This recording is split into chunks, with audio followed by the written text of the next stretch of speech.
Good evening and welcome. I call to order the Lake Havasu City Council regular meeting on Tuesday, February 25th, 2025 at 5:30 p.m. We'll start with an invocation from Pastor David Jackson with Hilltop Church, followed by the Pledge of Allegiance led by Sarah Messmer with Hospice of Havasu. Let's have a word of prayer. Gracious Heavenly Father, we thank you that we can be here today. We thank you for our city council members. We pray that you bless them. Pray that you bless our city. Pray that you are honored and we make wise decisions and unified decisions for your glory. And we give all praise in the name of Jesus Christ. Amen. Amen.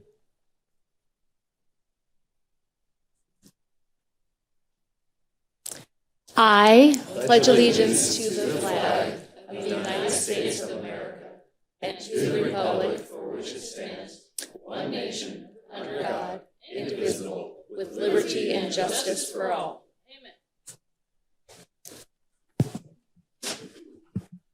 Good evening, Mayor, City Council, and City staff members. My name is Sarah Messmer, and I am the Community Liaison at Hospice of Havasu.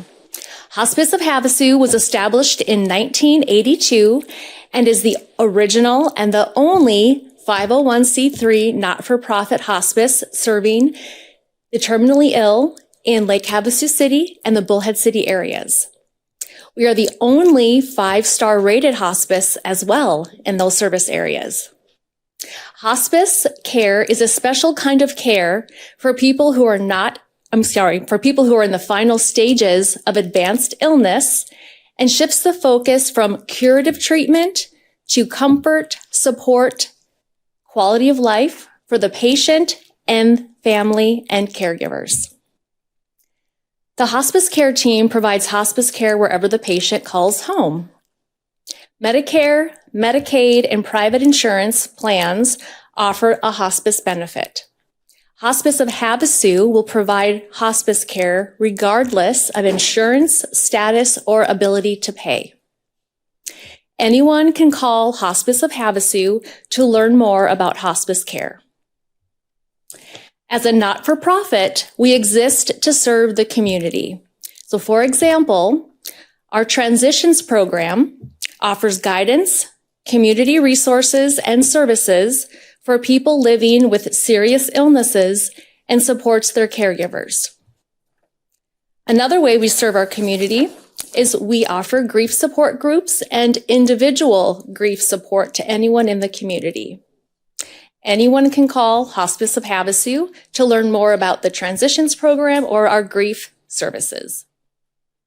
We also operate the Hospice of Havasu resale store, which is open 7 days a week. We have a variety of volunteer opportunities. Volunteers help at the resale store and the office. They provide social visits with our hospice patients and our transitions clients, offering respite breaks for the family, as well as those social visits that I mentioned.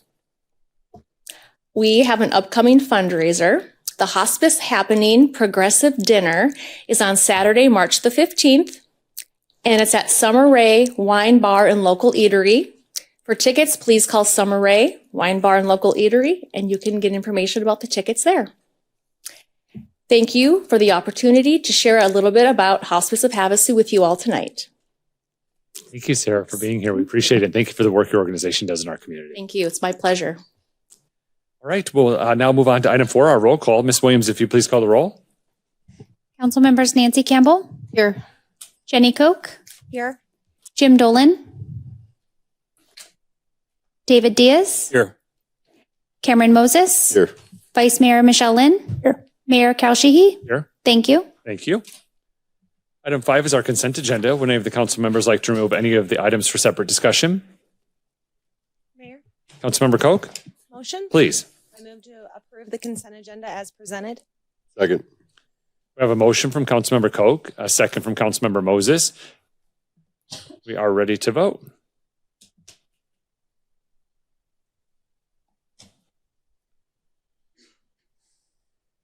Motion carries 6-0. Thank you. Item 6 is our correspondence, communications, petitions, announcements, and the city manager report. Item 6.1 is to announce the vacancies on Lake Havasu City boards, committees, and commissions. Ms. Williams. Mayor and City Council, this item is to announce vacancies on Lake Havasu City boards, committees, and commissions. The city currently has 2 vacancies on the Board of Adjustment with 1 regular member and 1 alternate member. One in packet at City Hall, and they are also available on the city's website at www.lhcaz.gov. Thank you. Thank you. Item 6.2 is our city manager's report. Good evening, Mr. Knudsen. Good evening, Mayor. Good evening, Council.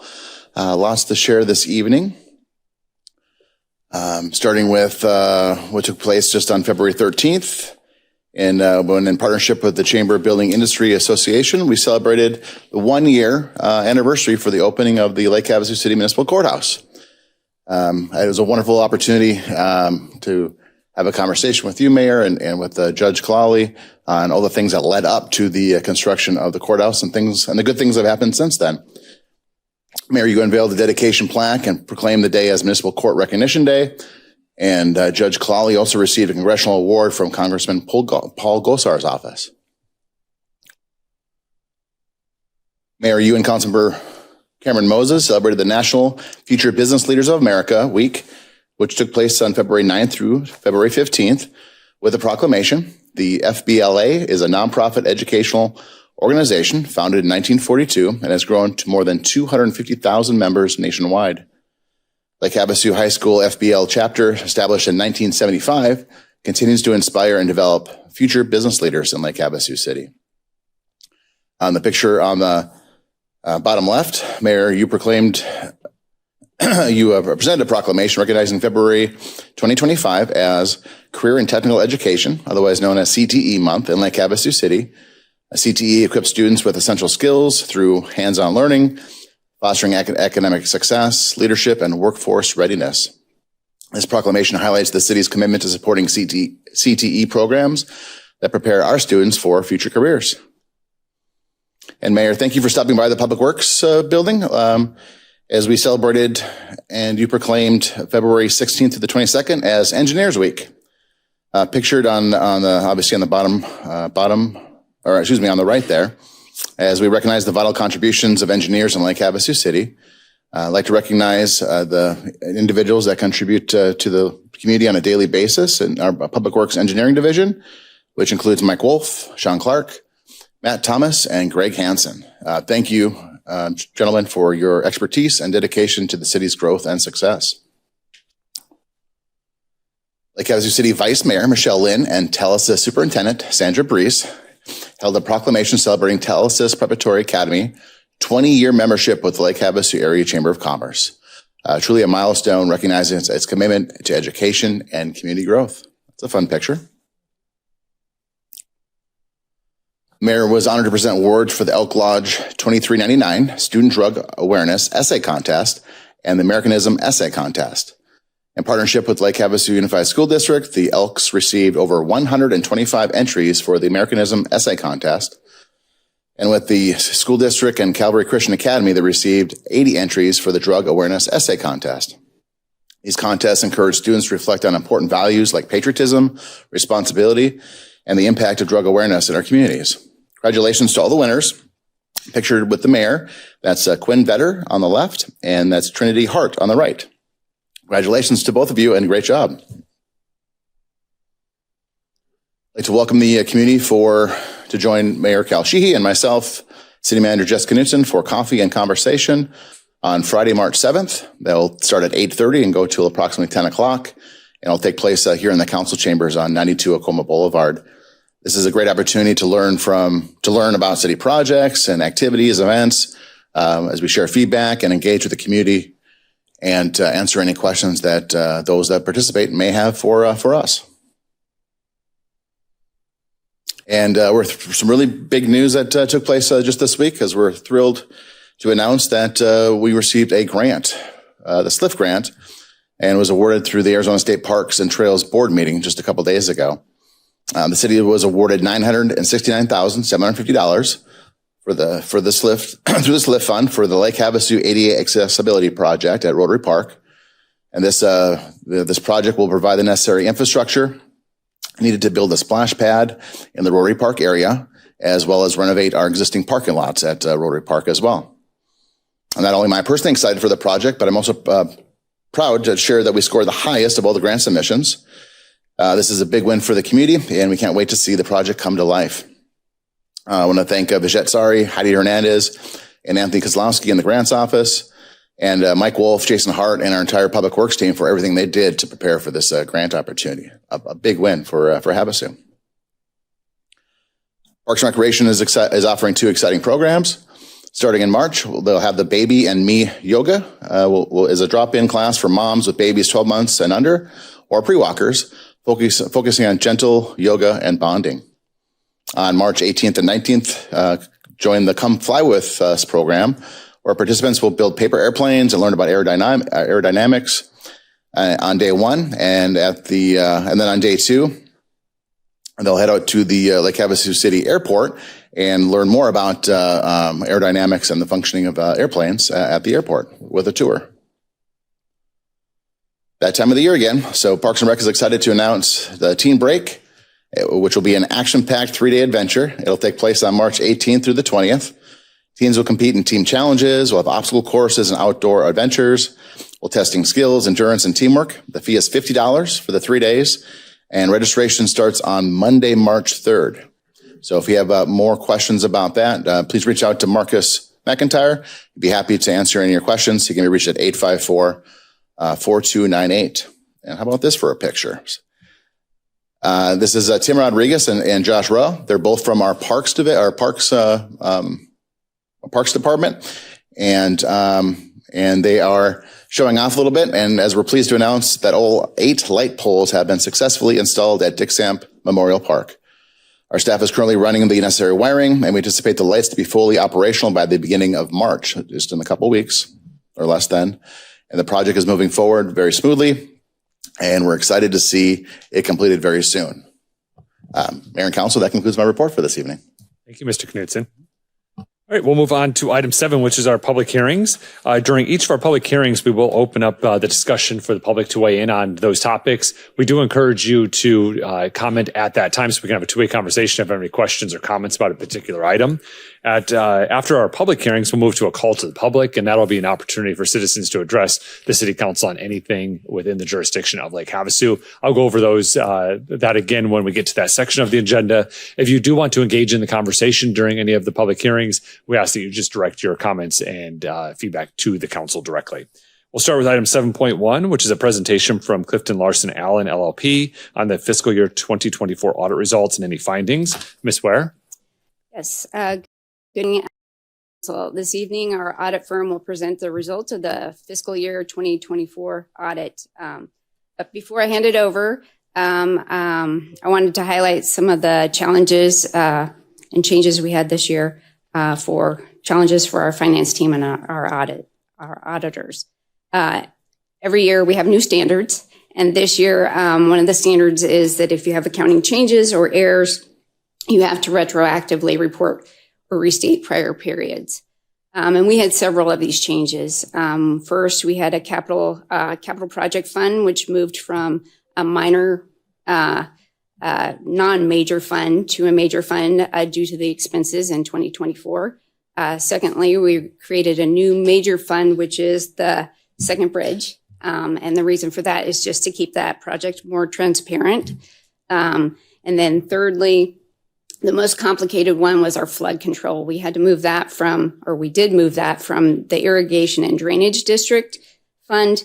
It used to roll up into the general government. And doing so, there's a lot of differences in reporting between general government and business type funds. So that one was challenging. Those were the changes. In addition to that, we had several additional federal audits that exceeded the $750,000, which requires additional auditing.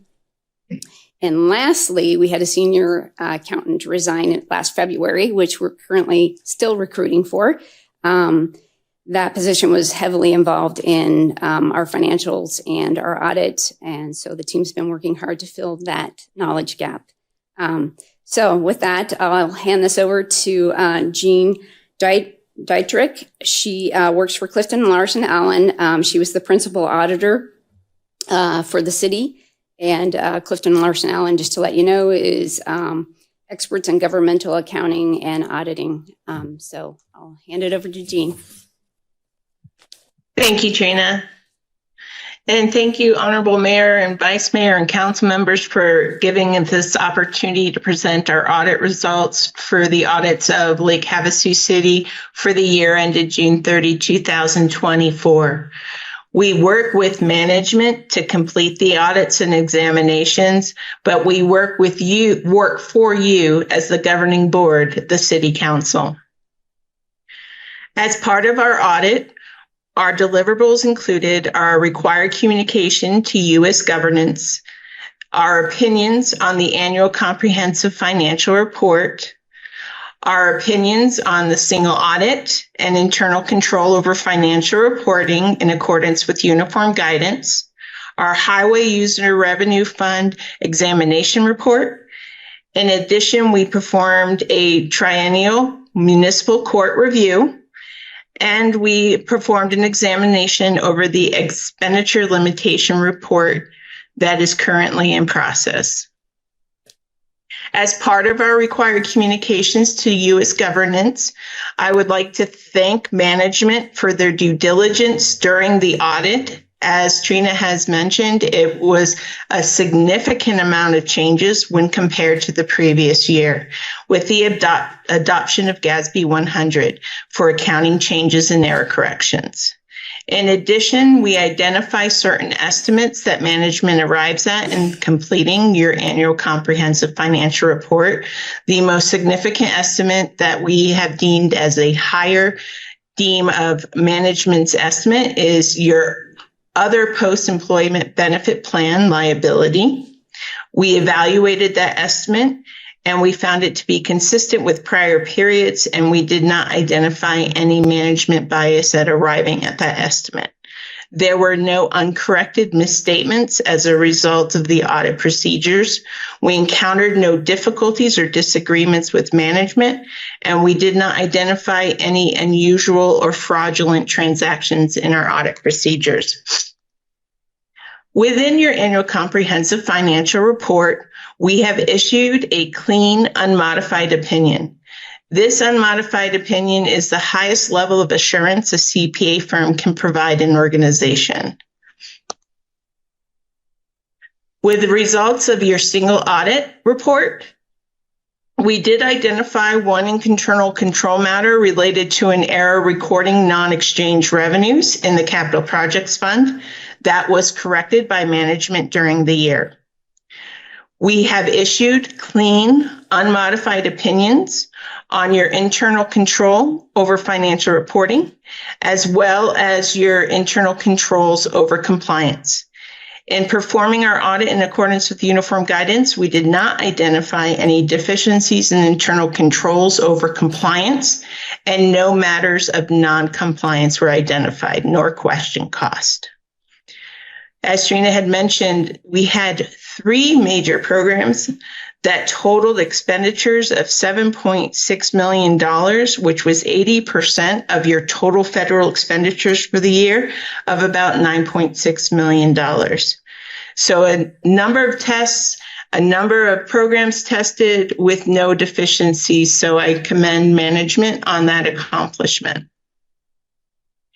In our examination of your Highway User Revenue Fund, we noted no findings that we have to report to this board.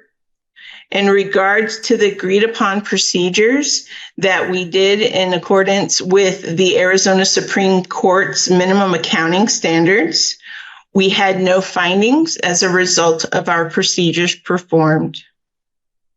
And in process right now is your annual expenditure limitation report. We expect to issue that opinion shortly after this meeting. The total expenditure limitation that you were subject to was $155 million. The amount of expenditure subject to that limitation was $128 million.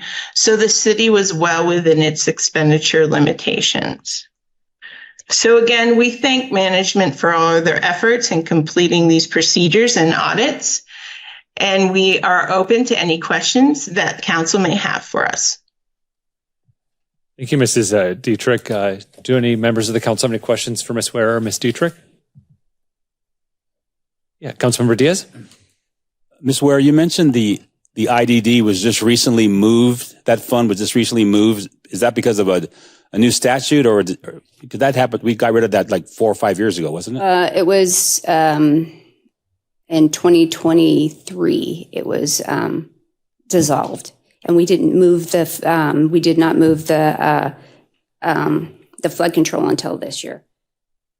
So once we moved, Is there a reason why we waited 2 years to do that, or is it normal? there's no reason really. We tried to move it last year, and it required a lot of changes, and we were too far within the end of the year to complete it last year. So we completed it this year, but there really was no other reason. Councilmember Diaz, since you bring it up, the IDD, or Irrigation and Drainage District, was the first government of Lake Havasu City. So when we incorporated as a city, we did not dissolve that until, as Ms. Ware said, 2023. So it's not an everyday transaction that occurs. All right, any other questions before we open the public hearing? All right, this is a public hearing. Would anyone like to address the City Council on this item? Seeing none, we'll close the public hearing, bring it back to council for discussion or possible motion. Mayor, Councilmember Koch, motion? please. Move to accept the Lake Havasu City's audited annual financial report and audit results for the fiscal year ending June 30th, 2024. Second. We have a motion from Councilmember Koch, a second from Councilmember Diaz. Is there any additional discussion? Before we vote, I just would like to say, Ms. Ware, Ms. Olson, and the team, great job. There's lots of funds that we are in charge of and entrusted with. Your award-winning office does amazing work, and this is a testament to that. So thank you so much. All right, we're ready to vote.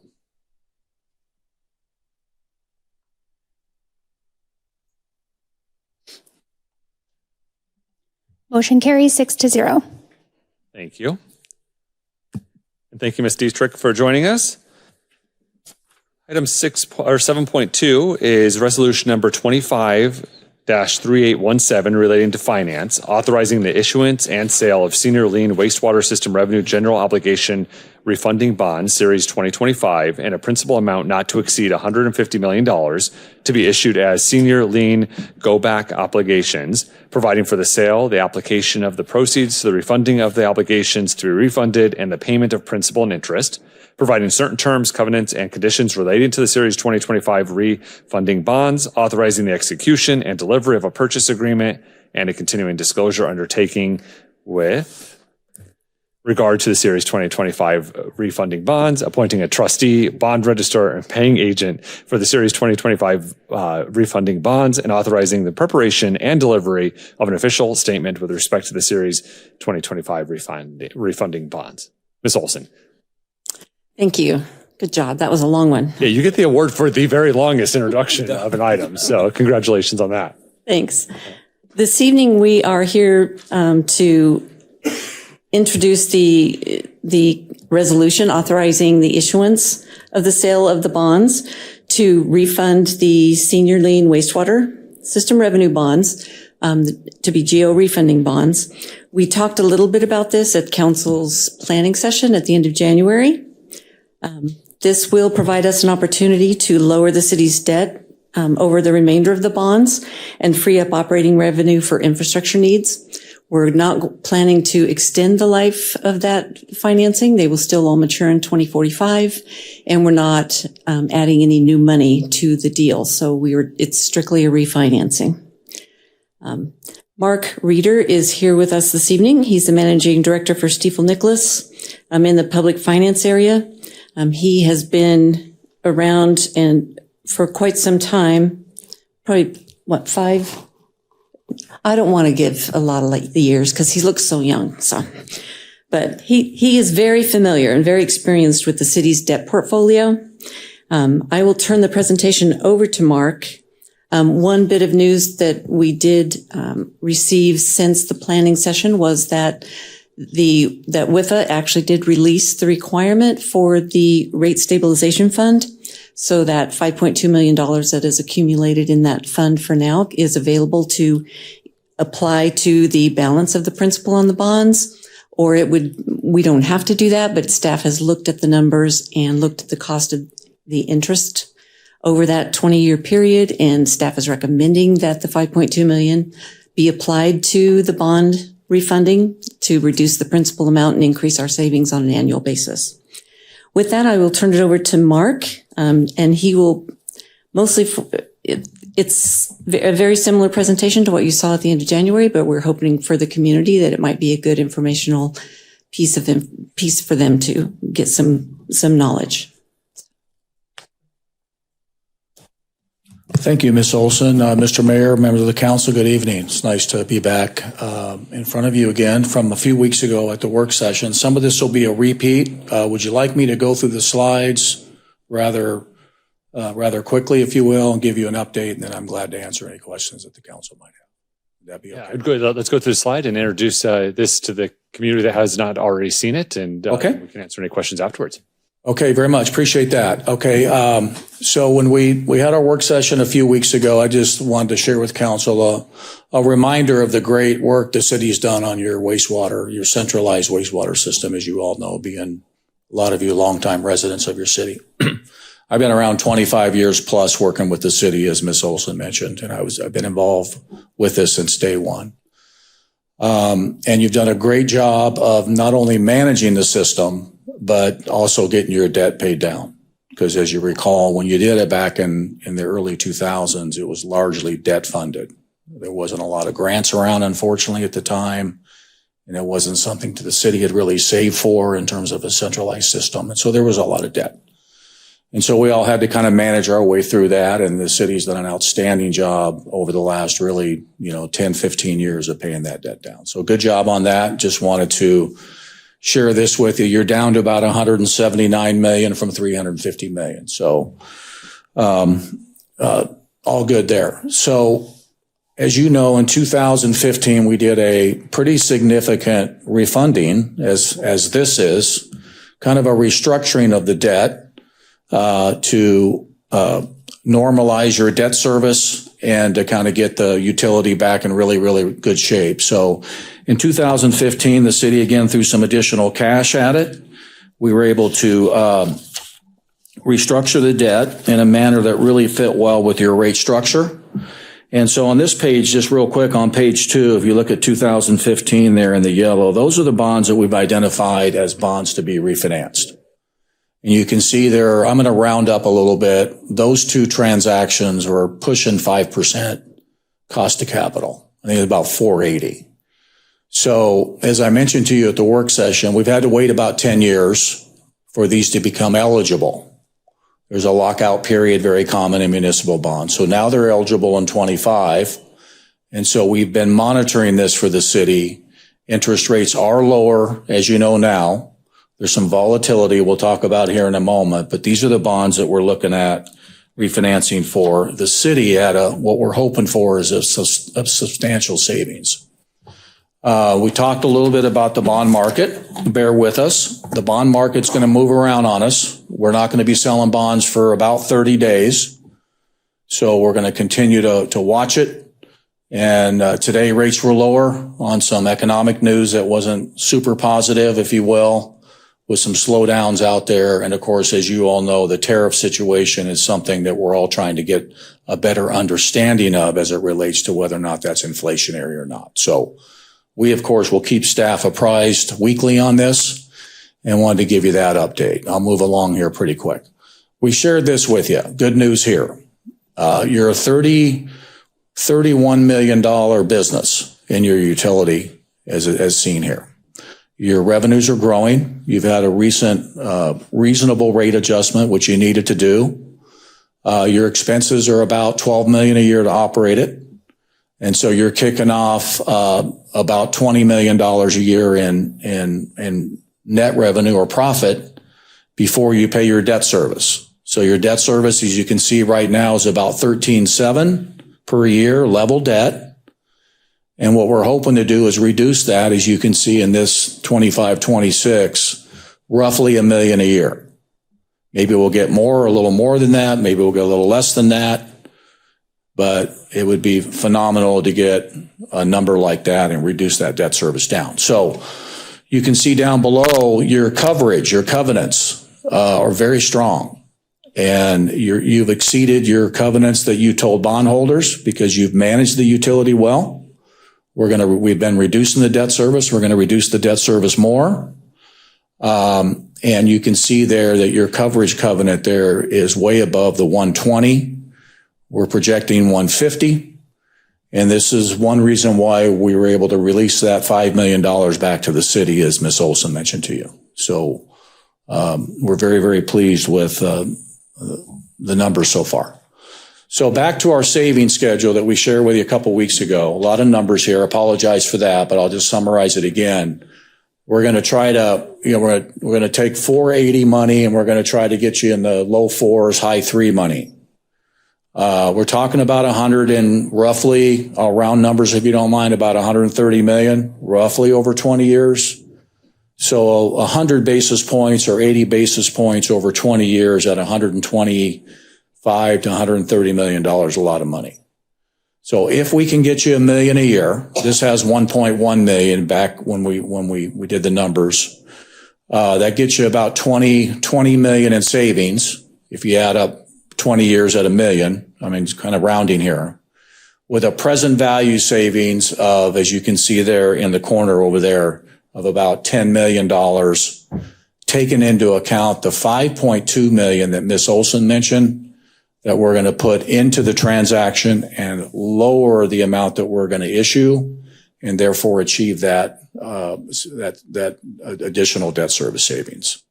So this is the chart that obviously we'll report back to you on. Obviously, we're going to be working with management, with the team. We have a savings threshold that we want to try to meet. If for some reason the market were to go south on us and we're unable to complete the transaction, then we don't do it. But we only do the transaction if the market cooperates and if we get to the level of savings that the city's comfortable with. So with that, Mr. Mayor, members of the council, I know that was somewhat of a repeat. Thanks for your patience.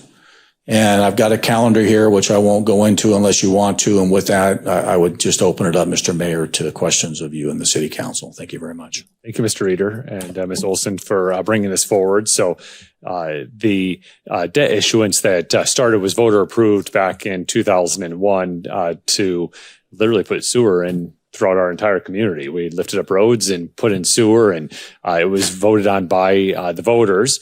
In 2015, that project was supposed to be about $460 million or so. Came in under budget and also sooner than was originally intended. And then we had an opportunity in 2015 to refinance the debt to get some savings. So what this does is now these bonds are now callable. The 2015 refinance. Everything stays the same. So as Ms. Olson and Mr. Reeder said, 2045 is when the debt would be paid off in total.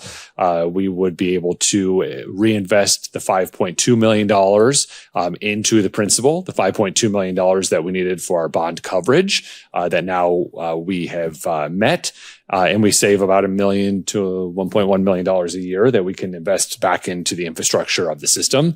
It's a win-win for us as we go through from an operation standpoint and then obviously just from a cash management standpoint. So again, this was a review of what we saw at our planning session, but are there any questions from members of the council?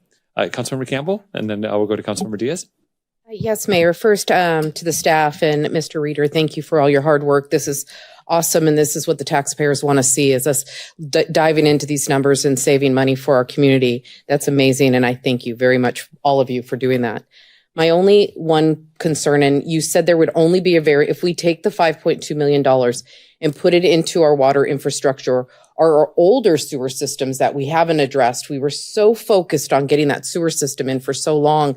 And then once I think we made it over that hump, we just kind of sailed for a while. And as you can see all over town, we are in dire need of going after some of these older pipes and fixing them. And I know for a fact it's costing the city millions in emergency breaks. So you had told me at the budget session that the difference of taking the $5.2 million and putting into our current infrastructure to save even more tax dollar money would only cost us approximately $100,000 a year. Can you give me those numbers again?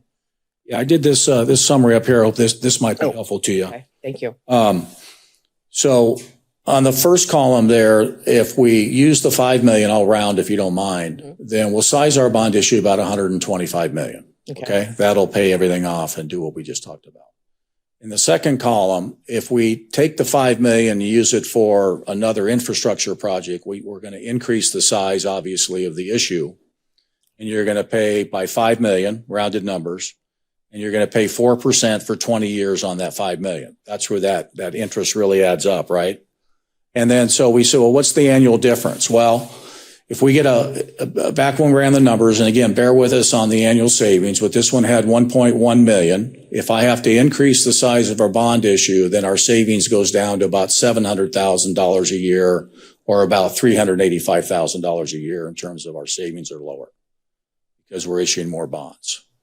Okay, so the 100,000 that I had originally heard there, once you did all the calculations, had a moment, it is went up a bit, but I still believe a past mayor once said that every infrastructure project that we do today is for the future as well as the current as today. And so putting sometimes the debt just on our current population, these are long-term projects. They last 20 years. And so, it would be mindful, I think, to consider the current taxpayers might get in a benefit because in 20 years, who knows who will be paying for the same system later. So I just know what's happening. If our roads and infrastructure were in great condition and they weren't where we're at today and we weren't having emergency breaks, I'd be saying, absolutely, I'm a business person too. But if my house is costing me more to maintain because I won't refinance it there to do the initial construction projects that I need. I'm using that as an example. If I have to fix something in my house to save me money in the long run, I'm going to do what I have to do. And I think these interest rates, if you can get in the high 3s and low 4s, I think that's also a win-win for the community. And I'd love to hear what the rest of the council would think about that. Thank you so much. Councilmember Diaz? Just one quick question. Thank you for your hard work on this also. So you mentioned our target, we're averaging 5% interest right now. And we're looking at a target of low 4 and high 5. I mean, high 3, right? High 3. And that 1.1 million savings, what is that based on? Is it low 4 or high 3? The 1.1 million, so you're about 480 right now on all the other, on your current bonds. And if we get you in the 2s, 3s, and low 4s, we're just swapping out the 480 down to those lower interest rates. And that's what's resulting in the savings there you see in column 6 at the $1 million. Okay. Thank you. Yeah. Just wanted to clarify that. Oh, no, thank you. One of the, Ms. Olson, maybe you can describe it and talk about the how bonds are sold at what intervals, the 5-year intervals. I think let's bring it down to a lower level so that everyone can understand why that blend gets us to that goal that we want to achieve. Of course. And Mark can probably add to this as well. When the bonds are issued, they'll be issued in $5,000 increments. And depending on, the bonds will be sold for different periods of maturity. So the earlier bonds will have lower interest rates, and the later bonds that mature later will have the higher interest rates. That's why there's kind of a blend of the interest rates. People who buy the bonds that are going to mature much later, they're tying their money up longer, therefore they're going to get a higher interest rate typically. I thought that was very valuable when we were planning for this meeting and she went over that with me. I was like, oh, that's how that works. So thank you for describing that. Councilmember Moses? Yeah, getting back to the savings to use the 5.2. Now that the 5.2 million, that can only be used for wastewater. Is that correct? It can't be used on water? Mr. Mayor, members of the council, when we established that reserve fund way back when as kind of a management tool, if you remember, to manage our rate structure with the amount of debt that you had taken on, which was really a really neat thing that we did, the city did, that was funded from city funds. So when you funded it, we had a discussion with the city and we said, well, do you want to issue bonds and fund it, or do you have some extra reserves? City was doing really well. So to answer your question, the city could utilize the 5.2 million in any manner in which you wanted to. Okay. Yeah. And then the cost of it was roughly, I know we got to use very rough numbers, but it was about $400,000 a year over 10 years. Is that correct? On the reserve fund? Can we go back to the last slide? I'm trying to remember this slide here? No, I'm sorry. That one. The slide here? So the 385 is the difference in the savings, right? So that's how much that $5 million is costing us. $385,000 a year. That's per year for 20 years. 20 years. That's right.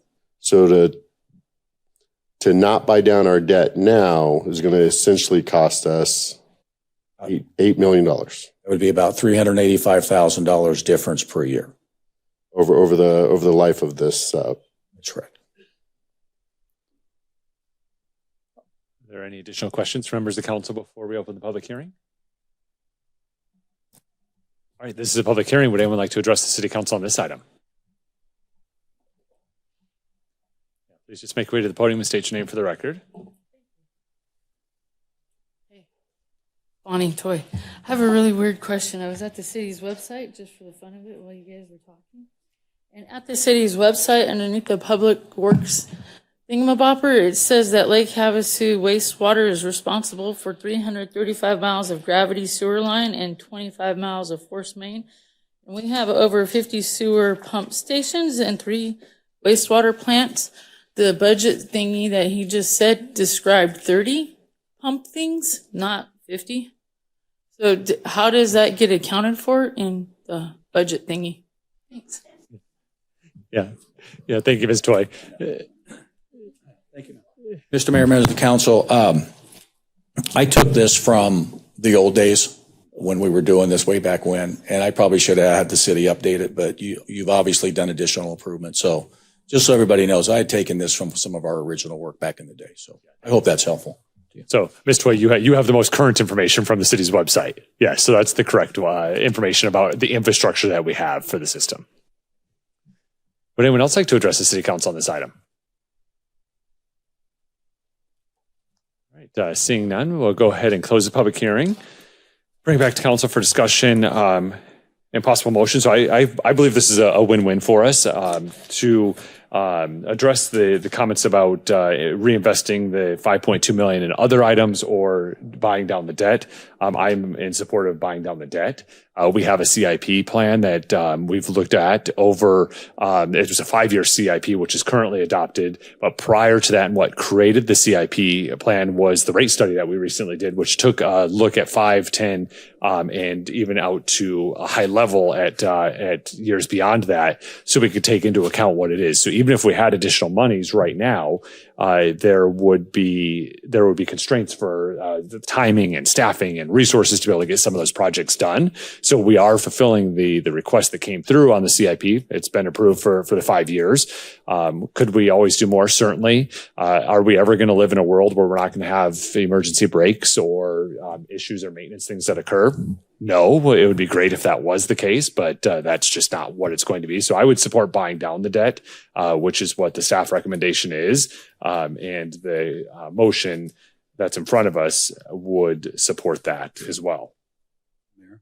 Councilmember Diaz. If there's no more discussion, I'd like to make a motion. Please.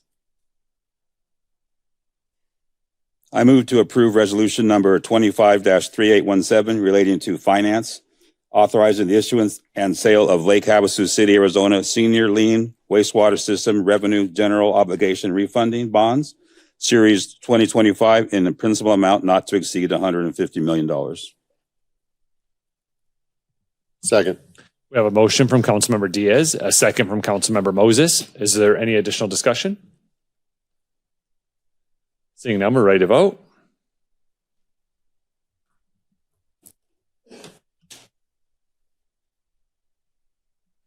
Motion carries 6-0.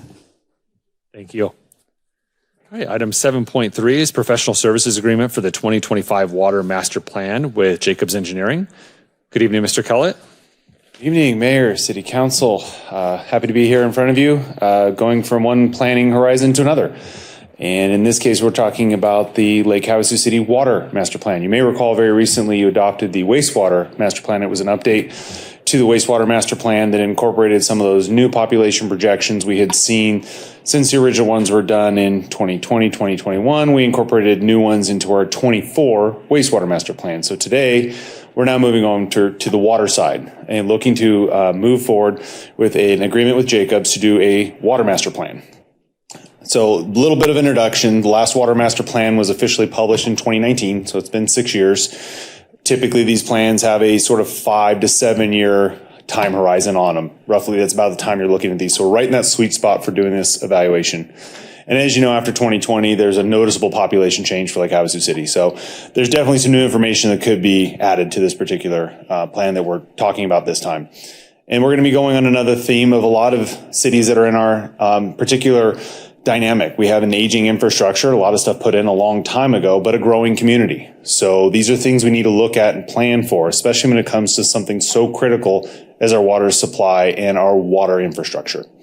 So we have that goal of ensuring operational capacity and functional reliability at all times. And this is one of those tools for doing it, planning and looking ahead. So what is a water master plan? Generally speaking, it's an evaluation of your current operations.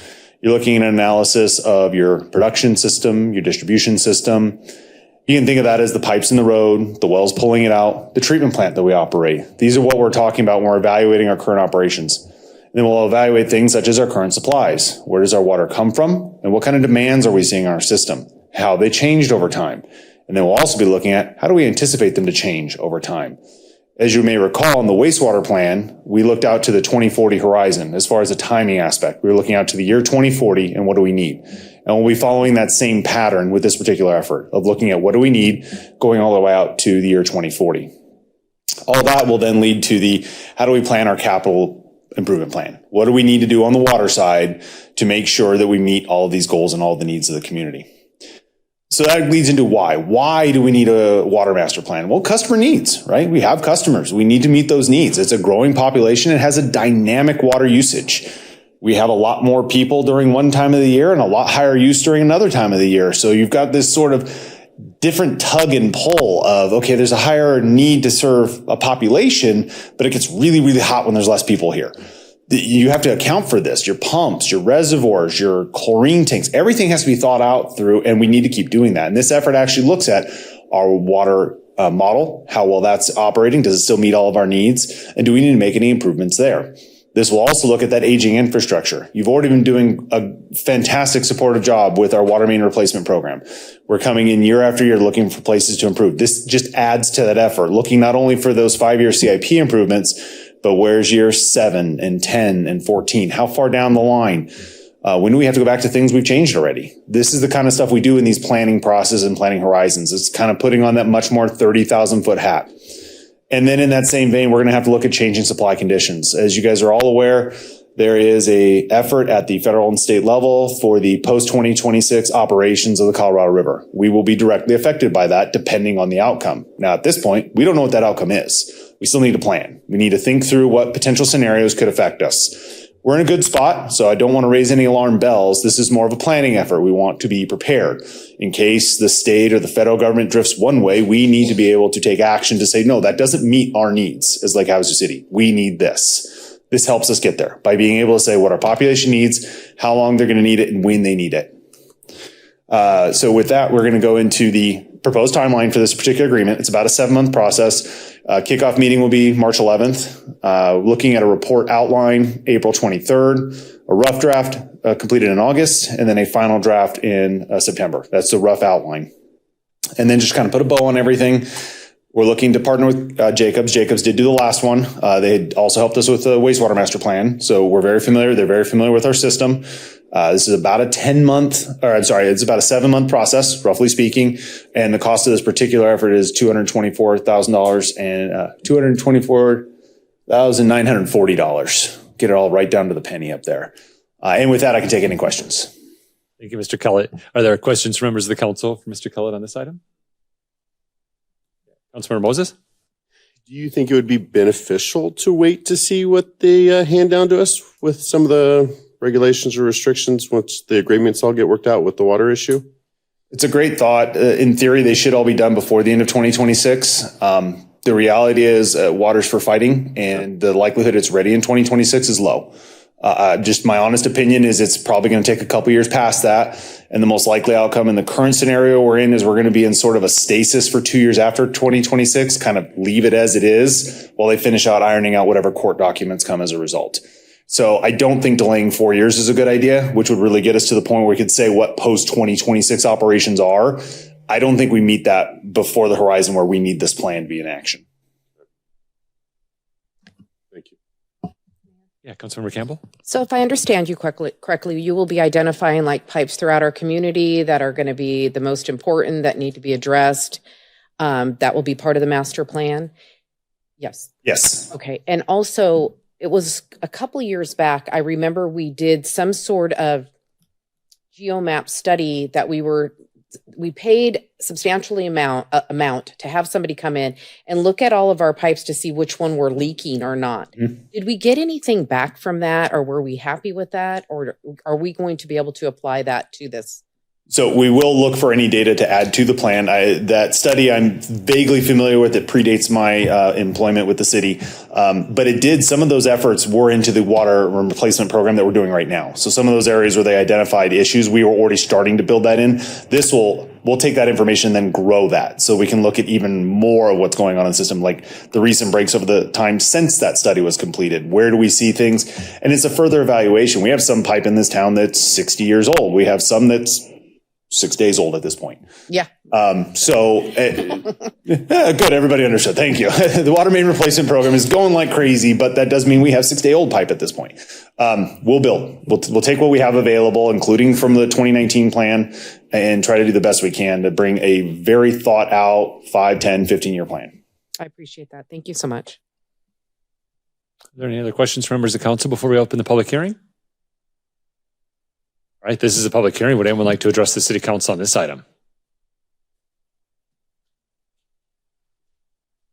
Yeah, please just make your way to the podium and state your name for the record. Pat Willett, resident. I'm just curious on the $224,940. Divided by 7 months, it comes out to like $32,000 a month. So I'm just trying to figure out, what does that pay per hourly for the staff, or does it pay how much the outside consultant gets for it? But I'd just like to see with the breakdown of the $224,000. Thank you. Yeah.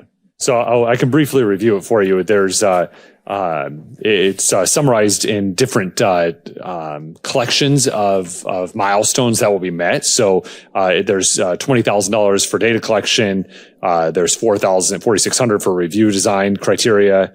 A water demand analysis is $24,000 of that. A water supply analysis is $19,700 of that. A water treatment plant assessment is $14,880 of that.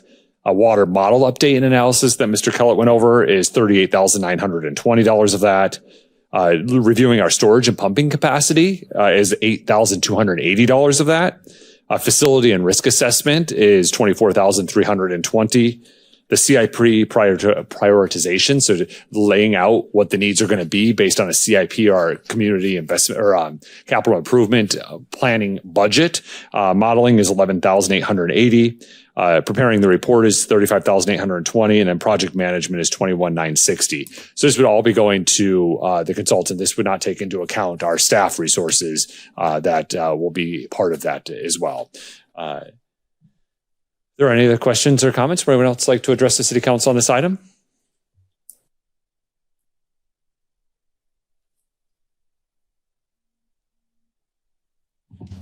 I noticed that this is called the Water Master Plan, and I was wondering if it involves the general plan and then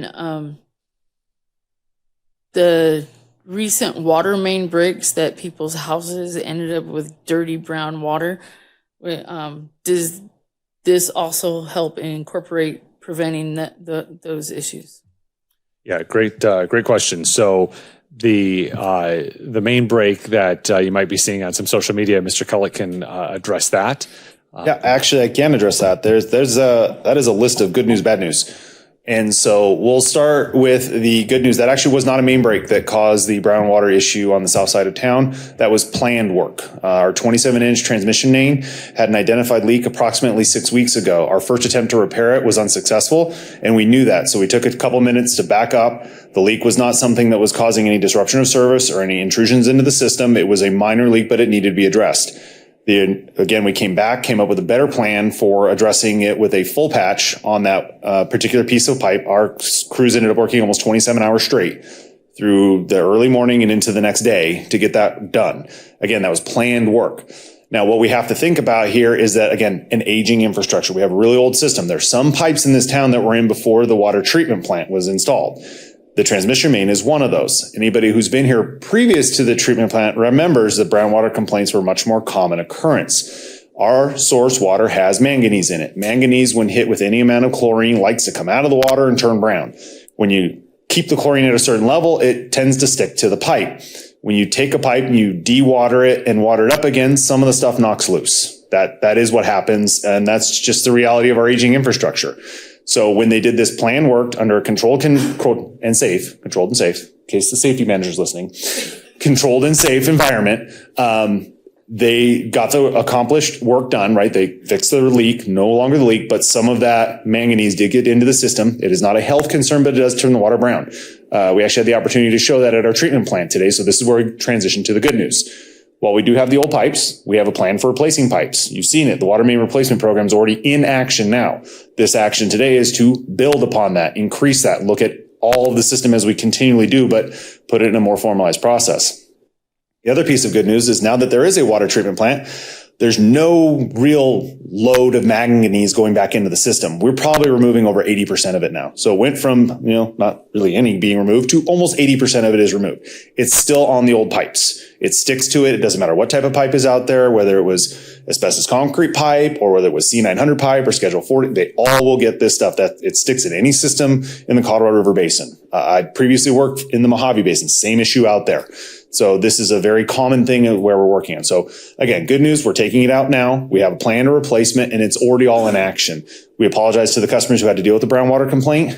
We immediately got that into a flushing and we had it resolved within 24 hours. So you figure that water crew worked almost 27 hours doing the repair work and then spent another 24 hours addressing that afterwards. Again, we apologize for the disruptions. We do not want those to occur, but we did take them seriously and immediately took action. Yeah, thank you. And then as far as the question about the general plan, this will help. So the general plan is a separate planning document, but these plans will be used as that the general plan is developed as well. So they're used concurrently. Yeah, Councilmember Diaz. And I just wanted to give you guys some accolades for, I visited a business up on Jamaica and Chemehueve, and they said you guys were very upfront with the communication, what was going on. They had to close down their coffee machines and their restaurant for a bit, but they said you guys were very upfront what was happening and so forth. So they thank you for guys for being upfront with that. Yeah.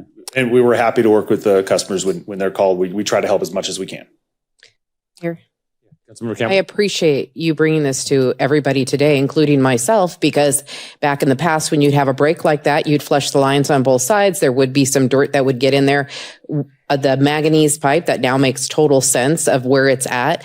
And even no matter how much you flush that, but it's not going to come out is what you're going to say. Because I remember back in the days, everywhere, all over Havasu, we had, and if not, my pipes looked just like that. They were all black, and I even put an exterior filter on my house to stop it before it came in. But I do believe there is a group of people, a large group of people that are, especially if you have to tackle this, they see the water main breaks all over town, and they have a lot of concern like you guys do. And I appreciate the hard work that you guys do every day. And excellent. Thank you. Great question. Great question, Ms. Bonnie. Thank you so much. The one thing I just wanted, the one highlight is this was a planned maintenance. This was not a break. Yeah, this particular one was not. This was a planned outage. The water, the reason that the manganese came off the sides of the pipe is the watering and dewatering of the pipe. We were not inside this pipe. The leak repair is on the outside. So we are not inside that 27-inch pipe looking at it and cleaning it. And to get to the cleaning of it, we would need a lot of very small hands and tiny pipes with toothbrushes to physically knock it all off. Again, the water main replace is a much better move, and you guys have already taken the steps to make that happen. We're very appreciative. And we're going to try to build upon that. But yeah, this particular one was planned.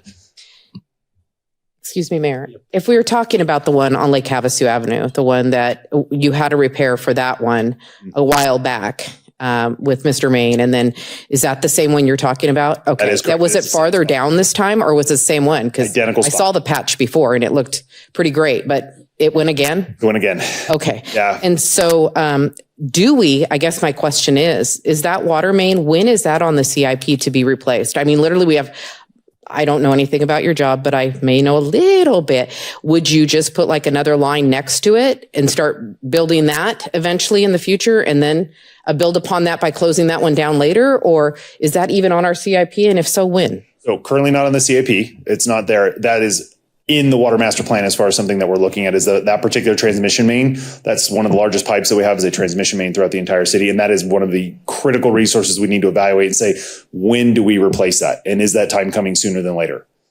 And so in figuring we'll be in this in the next 7 months, I'm assuming something about that pipe will be on the next 5-year CIP plan. Well, I know that we were welding like for 9 hours one day. Are you saying that second break took you 27 hours? I mean, not break. Or you said, okay. Planned work. Call it whatever. But the getting the motor off the outside and then the weld effort and making sure it was completely dewatered. Yeah, Mainline Welding was out there. They were great partners on this. We appreciated their expertise. They brought custom pieces to us to be able to put them on that pipe, custom built to it. And it took chipping off the mortar. I think they were done around, I'm going to say noon-ish. Or was it later? Noon-ish. Okay, good. So they started at midnight and they didn't finish chipping the mortar until noon. So it took 12 hours of just that. Is that an asbestos pipe?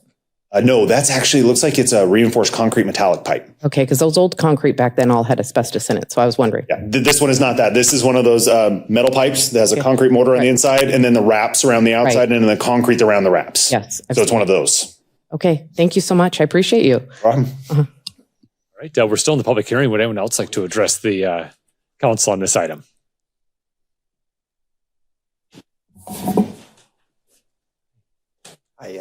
My name's Eli Ludwig. My main question for the 2025 water master plan is how will the master plan take into account parts of Lake Havasu that are underserved currently, specifically areas in the north part of Havasu, and also how does the master plan play into areas that say EPCOR may control as far as the utility goes. So just kind of curious how that master plan takes those areas into account. Mr. Kellett? So answering the second question first, we will not be addressing any of the EPCOR needs. We have no interconnections with EPCOR. They're their own separate water system. So there will be no interaction between us and EPCOR in this particular effort. In addressing the underserved needs, we're going to be looking at everywhere where the water needs to flow in our current system. And to some degree, what the existing general plan and what we see in a community where we're going, we're going to be looking at developable land and where we need to get water to. If there's areas that have low pressure concerns, that'll be addressed in the water model. That's why we're spending the amount of money we are and updating the water models, because it needs to be accurate. Yeah, we have two different boundaries. We have the Lake Havasu city limits, and then we have our water service area as well, which are similar but not exact. And so there's a few customers of EPCOR that are in Lake Havasu city boundaries, but the majority of EPCOR is outside of our boundaries and services those areas. And we have no connectivity, as Mr. Kellett had mentioned on that. Would anyone else like to address City Council on this item? All right, seeing none, we'll go ahead and close the public hearing and bring it back to council for discussion, questions, or possible motion. Mayor, if there's no discussion, I'd like to make a motion. Yeah, please, Councilmember Campbell. I move to approve the professional service agreements for the 2025 Water Master Plan with Jacobs Engineering Group, Inc. in the amount of $224,940. Second.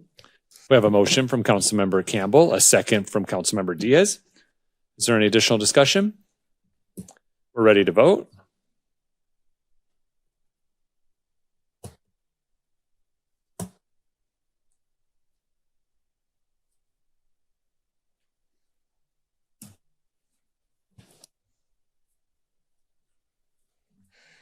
Motion carries 6-0. Thank you. Thank you.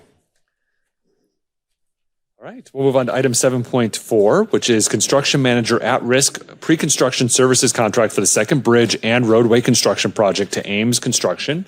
Good evening, Mr. Hart. Good evening, Honorable Mayor and City Council. It's a pleasure to come before you this evening. And as we've heard the word mentioned several times tonight, CIP, I'm presenting a project that is very important to us that's in our CIP. So as introduction, this is our pre-construction design services contract for construction manager at risk, which is CMAR, for the second bridge, roadway, and improvement project. Just for a little bit of familiarity, I wanted to show an aerial that we've utilized some to show where the potential alignment could go. As you can see, the channel right there with the bridge span, that's where the arrow's pointing on proposed alignment. And then over on the island side, we show it intersecting with McCulloch. Now, I'm showing a roundabout, but that does not mean we've decided on that. That's just the drawing that I had most handily available to me. And then over on the mainland side there near the Windsor State Park, you'll see the roundabout there as well where we connect with Lake Havasu Avenue. This picture here, interestingly, is one from the mainland side looking south onto the island. Our pre-construction services include a design support specific to the bridge structure, design support specific to the roadway items, design support specific to the utility design, providing cost estimates at key points, and then potholing and existing utility investigation, which is going to be very important on this project. This picture here is looking from the island north and the alignment of the bridge.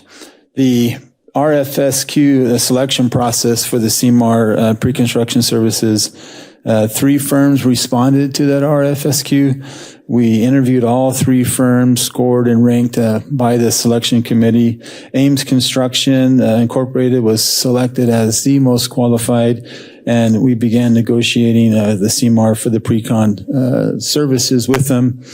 As we look to get across the finish line here in this portion of the project, the CMAR pre-construction services project schedule, as soon as, should the council approve the contract, we'll begin work immediately.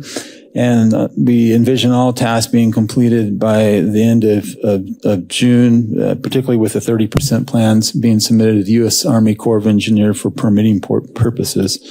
The CMAR pre-construction services professional service fee, we negotiated a fee which we feel is fair and reasonable of $458,042.96. And with that, I'll take any questions you might have. Thank you, Mr. Hart. Are there questions from members of the council for Mr. Hart? Mr. Mayor. Yeah, Vice Mayor Lynn. Yeah, please. Can you go back a couple slides? Keep going. Right here. Can somebody clarify? I thought that we did this already a couple of years ago or a couple months ago. Didn't we already do this? And why are we back here? I believe maybe you're thinking of the engineering firm that we hired, NV5, which is our bridge and roadway engineering firm. And then as part of the CMAR process, we look to secure a contractor that come in at what we're considering the 20% level to help work with our engineering firm and city staff to determine the best bridge structure to use, the best roadway items there, and some of the utility design. So it's really a team effort that is an effort to help us control cost in the long run. So yeah, Vice Mayor Lynn, we did, I believe it was in our December meeting, we hired or did the design hiring that we did for the bridge. That's NV5. Yes. All the engineering. What this is now bringing, going through the CMAR process, is this now brings the other partner, which is actually going to be the bridge builder, in at the 20% level. So they can say, so they have a say, and they can say, hey, we move this here. If you do this, it might cost less. Or if you mobilize this way, it's going to be more effective. All of the things that are going to be necessary. And so this is just the pre-construction design services. We'll have another one for when it's time for, there's phase 2, which will give us the construction services for a guaranteed maximum price. That will come before us in a future. Are we using any of that information we got before? Because I'm visualizing looking at the roundabout things and all that. Like we're not redoing any of this. No, not doing any of that. This is just bringing now the actual person with the hammer to the table. Okay. So yeah, Councilmember Diaz. I thank Michelle and Vice Mayor Lynn for that question. And that was the first question I had. And I remember seeing pictures and all that stuff. So we're not redoing that. That's part of it. But I do have some questions that I think the public needs to know because there's a lot of information out there. So we received $35.5 million from the state legislature to build this bridge. So we're not using our tax dollars as part of this budget. When did we receive that money? Do you know when we got that money? I want to say it was in the fall of 2023. Okay. Thank you. And then prior to that, there was, and Cal, you might know, Mr. Mayor, you might know this. Did we receive $200,000 for a feasibility study? Yes. And that money has been spent already, the $200,000 on the feasibility study? Yes. Okay. So it had to be in order for us to get the $35.5 million. Okay. It had to be used for that. By Okay. state statute because it was state money. Okay. Now originally, but I think this has been taken away. Now originally we had to have this bridge built in 5 or 7 years or else we had to get the money back, but that's no longer a part of this, correct? Correct. Okay.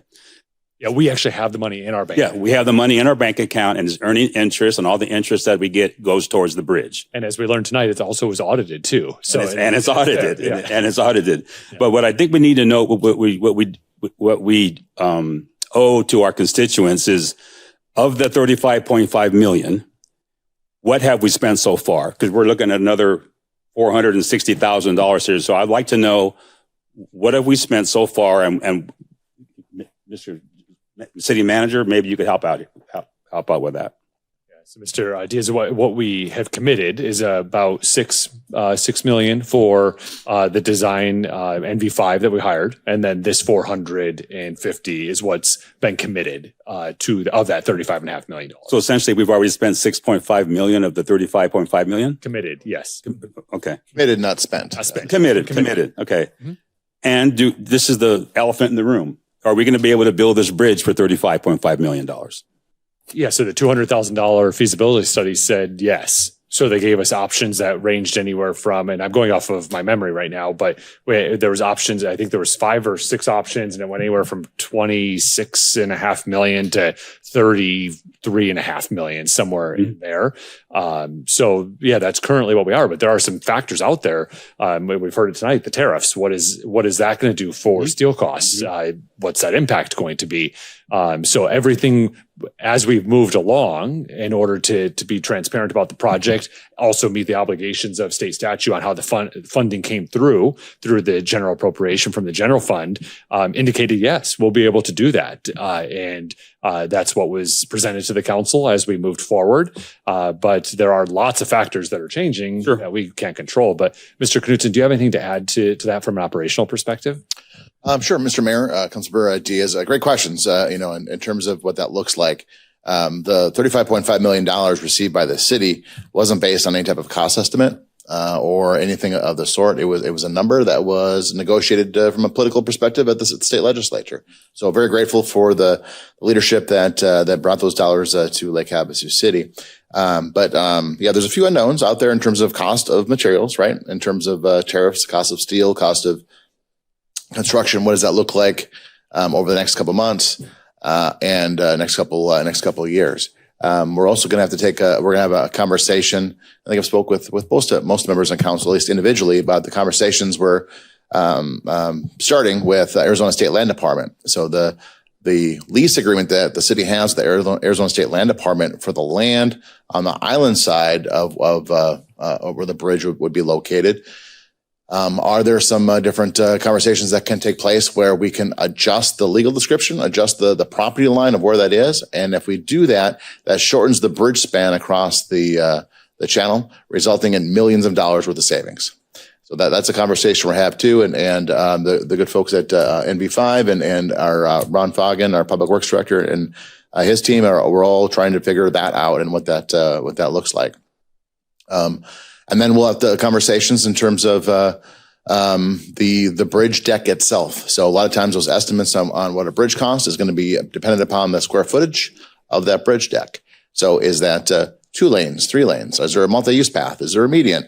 Is there a bike path? What does that look like in terms of the the wider it is, the more expensive it is probably the easiest way to say that. So those conversations will take place as well too. In addition to that, we're talking about like the roadway and the connections and the intersection improvements that need to take place at on Palo Verde South and on the island side. You know, what does that look like? And then lastly, I know there's a lot here, but there's a lot of conversations, and we're trying to do our best to try to identify the best path forward given the dollars that we have and so forth. But we also talked about utilities. We have a wastewater line that runs underneath the channel. It's been there for too many years, and what we wanted to do is see if we can pull that line out from under the channel in terms of use, and then attach it to the bridge. So some of this, the bridge will be built, the road network will be there. Might have to develop a plan in terms of how we complete the entire project itself, but we have a plan. We'll get it done, and to the best of our ability, and we'll be back before council, giving updates in terms of the finances and the progress being made as well too. Thank you, Mr. Knudsen. And one of the important factors based on all the conversations that Mr. Knudsen mentioned that are going on is one of the reasons why it's good to have the CMAR, bring all of the people to the table, so there's not a later date when it's not as easy to move things. Everyone's had their weigh in on it. So that's one of the reasons why this is a good process for us.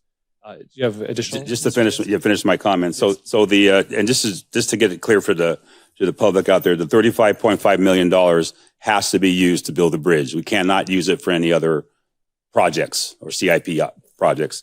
And as as Vice Mayor Lind was saying, and I'm going to get really clear on this, the presentation we saw where they had A, B, C, and D, and they picked all these different scenarios and they eliminated ones that were way over our budget, and they kind of guided us to the ones that were in our budget.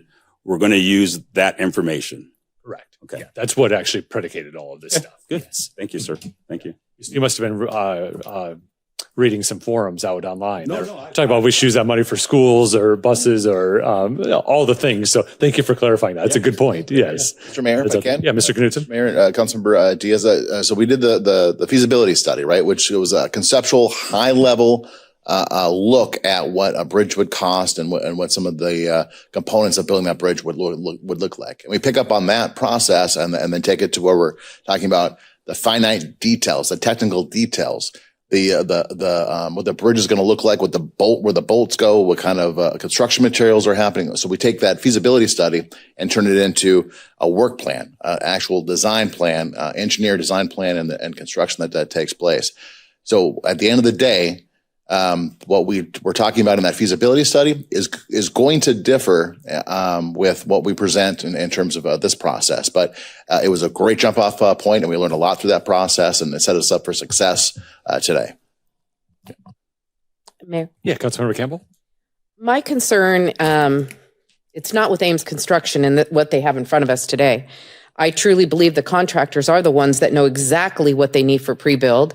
My only concern last time was as a designer, I don't get involved in the contractor's work, and I depend on them to do feasibility study, not the feasibility study, but soil samples and all the things that we had. And it seemed like in our construction where, Vice Mayor Lynn is bringing it up, that we had a lot of documentation that had pre-construction this and pre-construction that and project management and all this and design, we had people telling us that we're almost duplicating it. We're almost doubling the price right here. And realistically, I think the design should be from NV5, and all of this seemed like that was on there too. I mean, I saw a lot of these same things on the NV5 bid as well, which made the NV5 bid quite high. And my only concern last time was, I think we should slow down.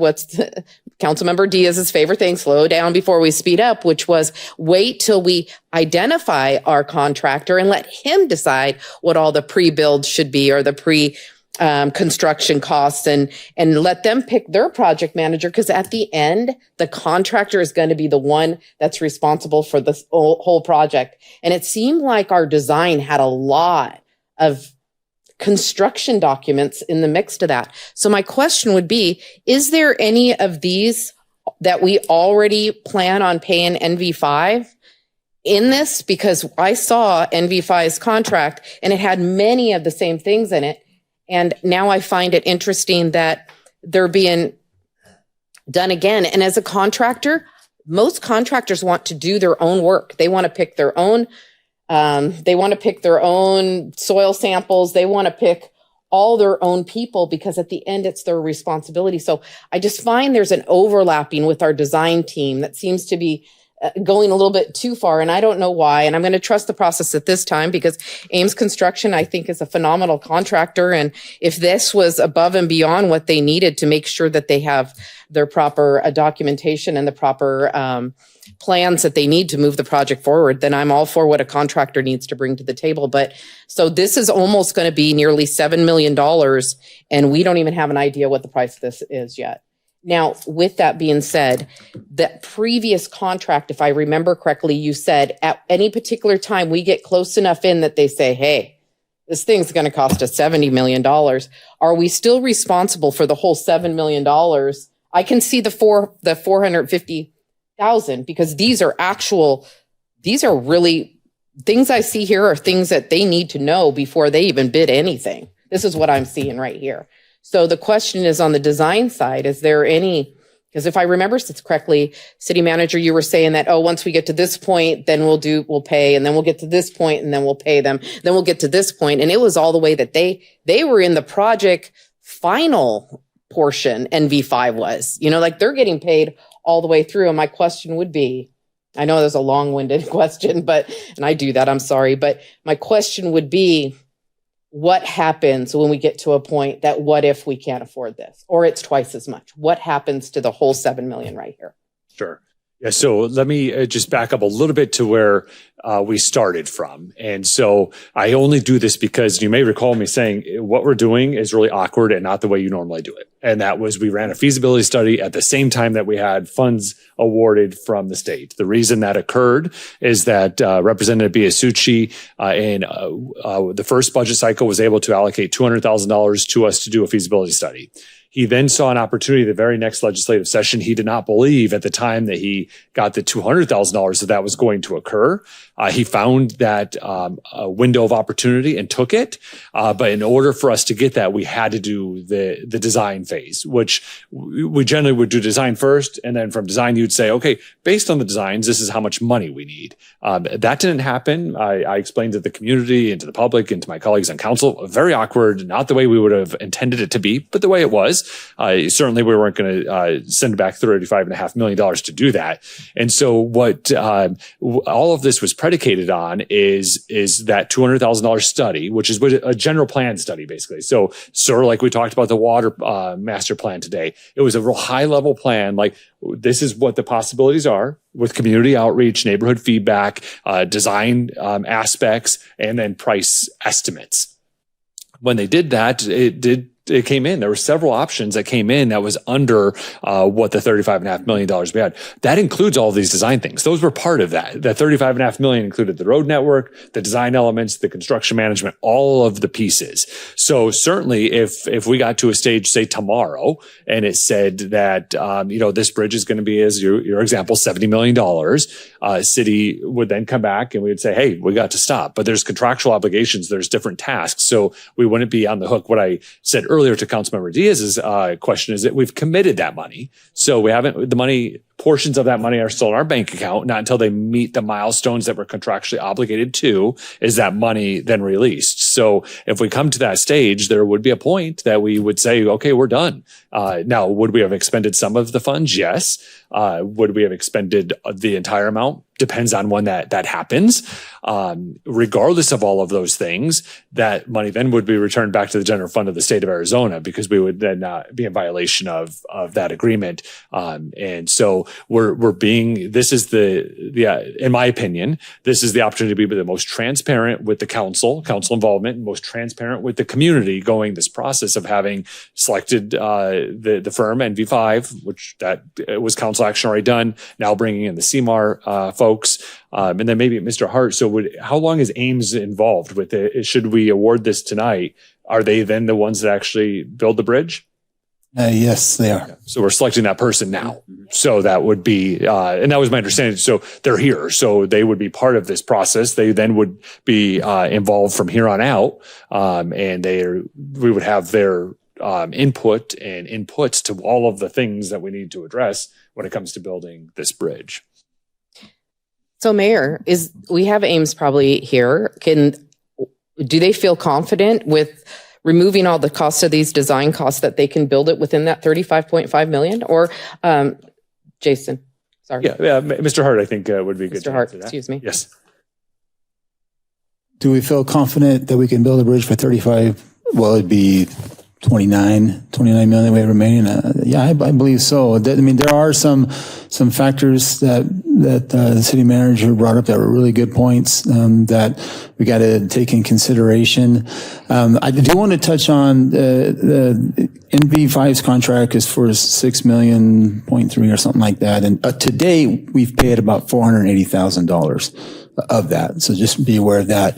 Part of that contract also is like $1.8 million for construction management during construction. And so if we get to that point, in my opinion, to where we see this cost estimate is just not feasible and we were to do the drastic stop, we would not have paid the $1.8 million of that. So, and then I also want to touch on, if you don't mind, you are seeing some of the same language in this particular contract that you saw with the NV5, but I would want to focus in on the word support. So design support specific to the bridge, design support. So they're coming along, NV5, the engineering firm, and they're giving us their expertise and supporting, if you will, the design process, which is a great benefit, which is, I think, one of the key reasons why you'd want to go the CMAR route. And kudos to those who made that decision. Yeah. Well, you had mentioned in the past that the project manager, the project manager was usually picked by the actual contractor. They have their project managers that they trust over anybody else, because at the end, who is going to be responsible for this bridge? It is going to be Ames Construction, if you're out there. And so my concern would be, it just seems like we overlapped a lot. Plus we have the experts of our local staff on top of that. And I know they're busy too. I know you don't have many project managers, and it would be important to get all the help you can get. But it just seems like a high dollar amount to be double dipping, it seems, every time I turn around on some of these contracts. But I trust you guys. I certainly hope we get this bridge done. I'm excited to see the next steps. Thank you much. Are there any other questions from members of council before we open the public hearing? All right, this is a public hearing. Would anyone like to address the city council on this item?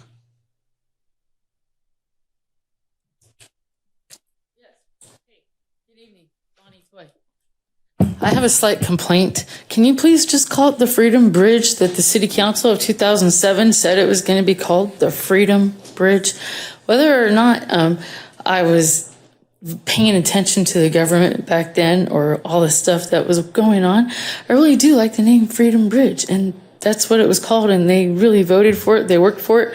By the way, apparently a lot of people don't know where all that money went, because you should have had a certain amount of money from all of that and all those designs that should have been applied to that. Ms. Toy? Yes. I've changed it to Biasucci's Freedom Bridge. I'm kidding you. No.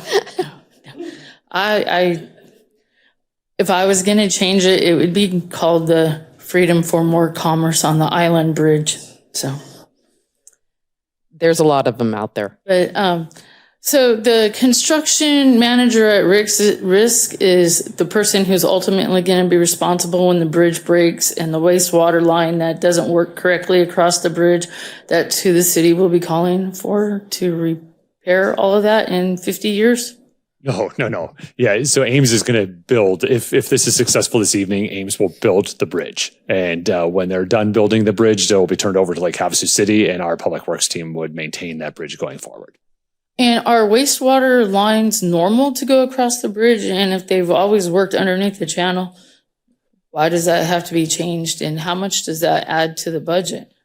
Mr. Knudsen was just talking about a lot of different conversations happening. Yes. That's a for instance, this may be. That's not what we're here to talk about tonight, but that's another consideration that we may want to take into account operationally, we have the opportunity to get additional infrastructure across a piece of the bridge.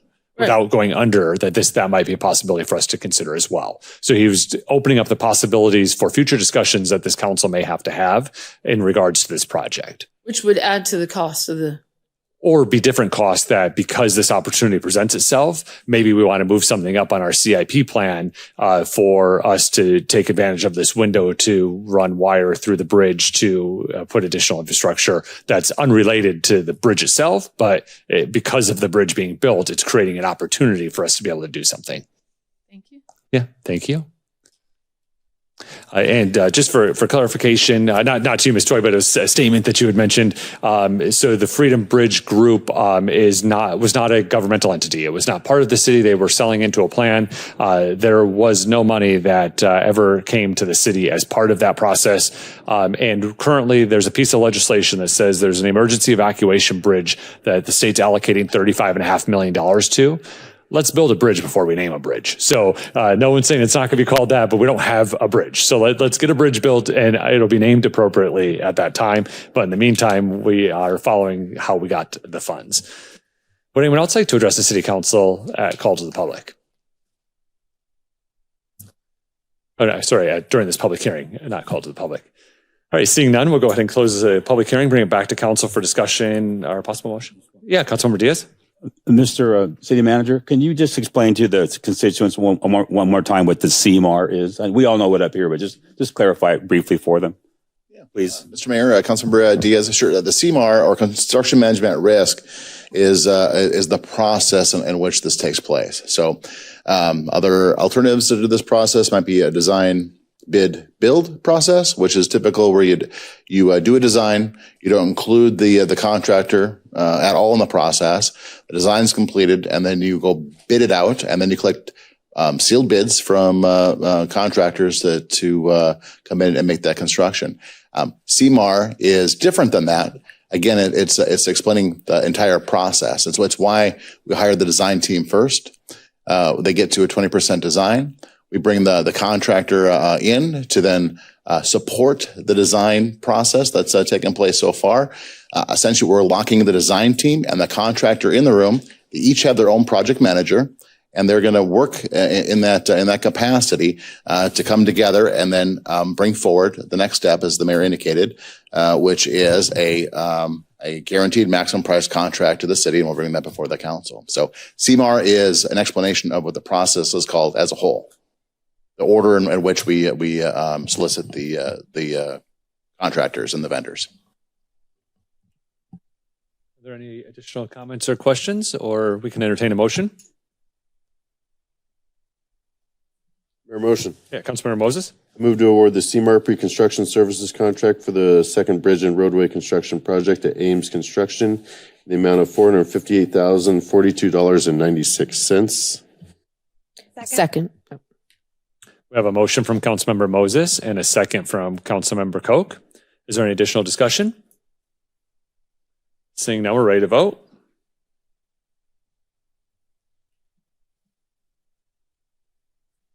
Motion carries 6-0. Thank you. Item 7.5 is a purchase of a generator for Port Drive lift station from Empire Power Systems. Good evening, Mr. Young.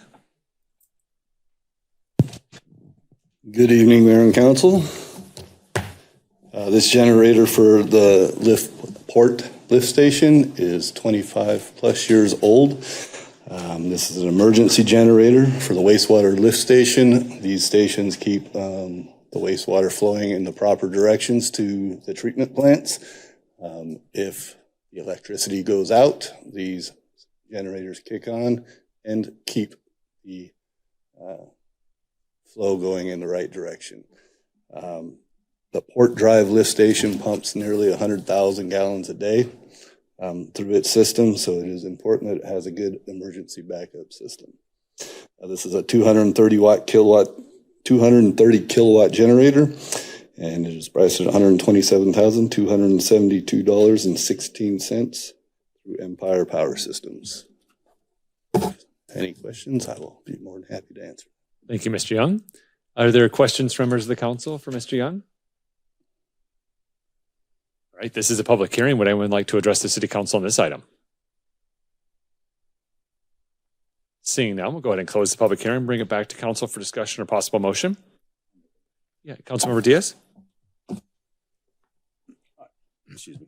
I move to approve the purchase of equipment generator for the Port Drive lift station from Empire. I'll read that here. Empire Power Systems in the amount of $127,272.16. I'll second. We have a motion from Councilmember Diaz, a second from Councilmember Moses. Is there any additional discussion? Seeing none, we're ready to vote.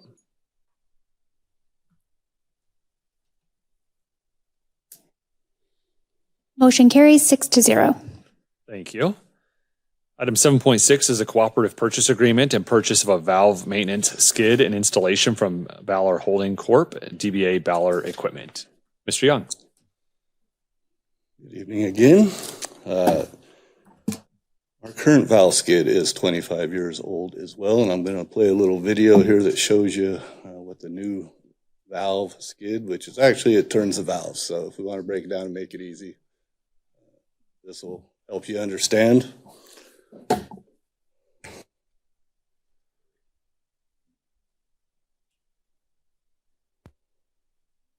Turning. Supported by an extended arm coupled with WOX automation, this machine is capable of delivering continual performance valve after valve. The extended reach valve operator allows a single operator to reach and turn valves in the street and parkways with no additional assistance. There is no longer the need to accurately line up your truck or trailer over the valve. Pull your vehicle into the proximity of the valve to be operated.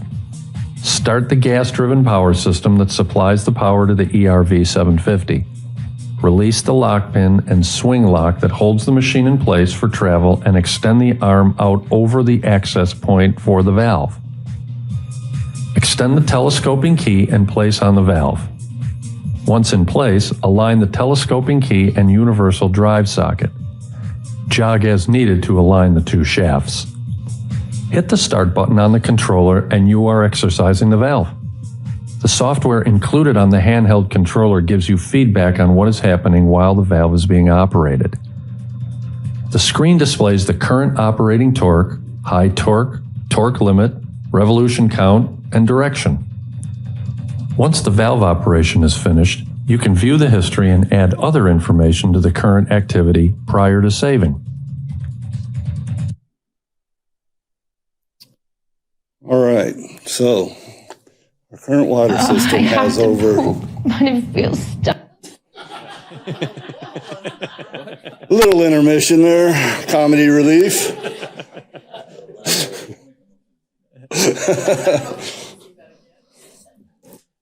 Current water system has over 9,000 valves that need to be exercised annually. These valves range from 4-inch to 48-inch.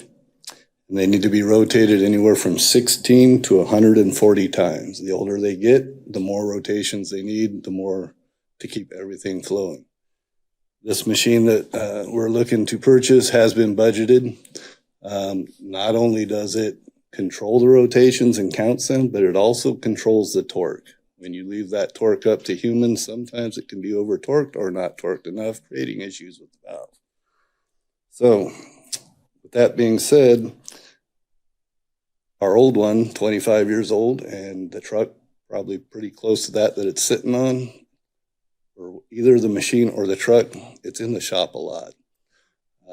And water could really use this assistance to make sure that our maintenance is being done on our valves.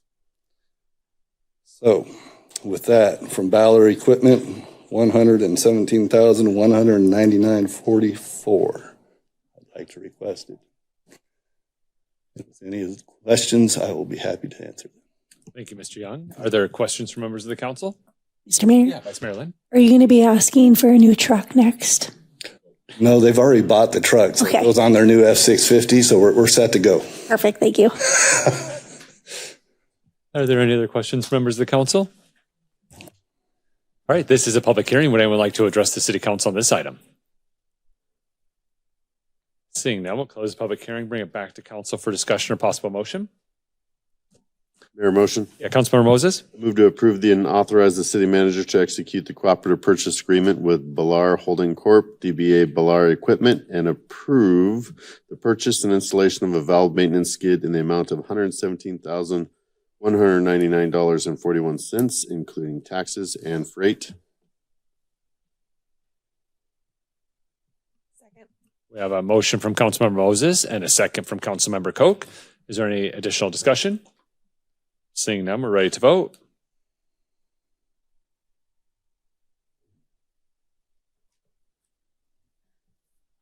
Motion carries 6-0. Thank you. And then our final public hearing of the evening, item 7.7 is job order contract task order proposal number 2 for the fiscal year 24-25 chip seal program with Cactus Asphalt, and raise the per project limit for JOC task order number 2 to $1.3 million. Mr. Young. All right, for our final leg of the tour of public works, let's look at streets. It is time for the chip seal and fog seal program. We are looking at putting over 900,000 square yards of material down, and we are here to ask permission for the city manager to give permission to raise the project limit to $1.3 million and award that bid to Cactus for $1,275,877.14. With that, I will take any questions. Are there any questions from members of the council for Mr. Young? All right, this is a public hearing. Would anyone like to address the city council on this item? Seeing none, we'll close the public hearing, bring it back to council for discussion or possible motion. Mayor, I motion. Yeah, Councilmember Campbell. I move to approve the raising the per project limit for JOC task order number 2 to $1,300,000. Award and authorize the city manager to execute job task order proposal number 2 to Cactus Asphalt for the fiscal year 2024-25 chip seal program in the amount of $1,275,877.14. Second. We have a motion from Councilmember Campbell and a second from Councilmember Diaz. Is there any additional discussion? Seeing none, we're ready to vote.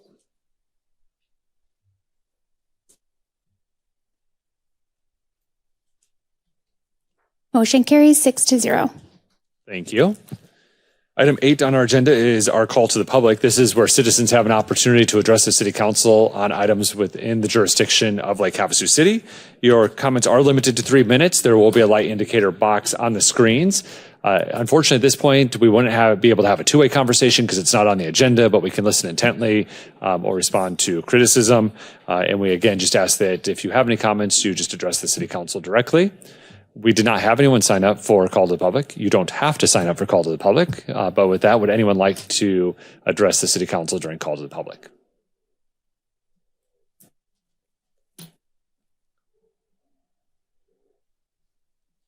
Good evening. It's Bonnie Toy. I have a concern in our city that is, I know I've shared with you guys before several times, and that's okay. The need for, and I really appreciate that the city or the Parks Department is going to be doing something about handicap accessibility in the parks. I didn't understand how the splash pad was being included in that, and if it was going to be included at the aquatic center or if that was being included someplace special at Rotary Park. But with the city addressing some of the handicap or disabled, the accessibility issues at the park with that fund, I don't know how that kind of thing is being addressed. And I was wondering if it was possible for the city to think on or creating some kind of a disability advocacy group, because there are people who have to deal with disabilities that you guys don't think about, that are challenges that are really not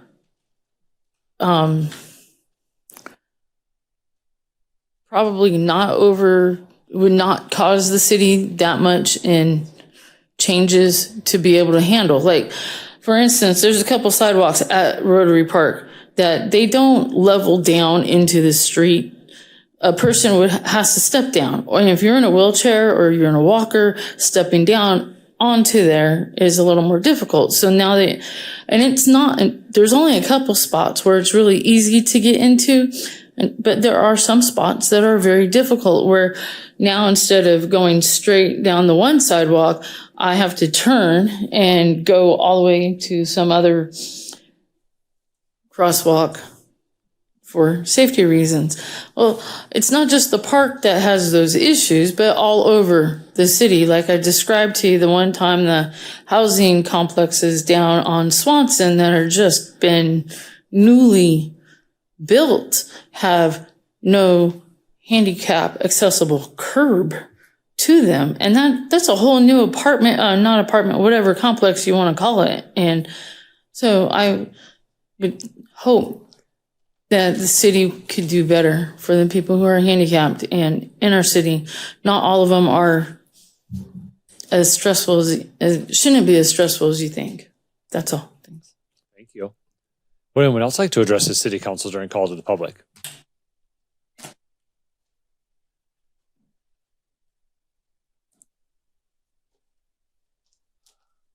Evening, Patrick Willett again. I don't know if it was the last city council meeting or the one before that, but I was just trying to address the panhandling issues that our city is really, really I mean, I don't know if it's encouraging, but I mean, it's getting worse.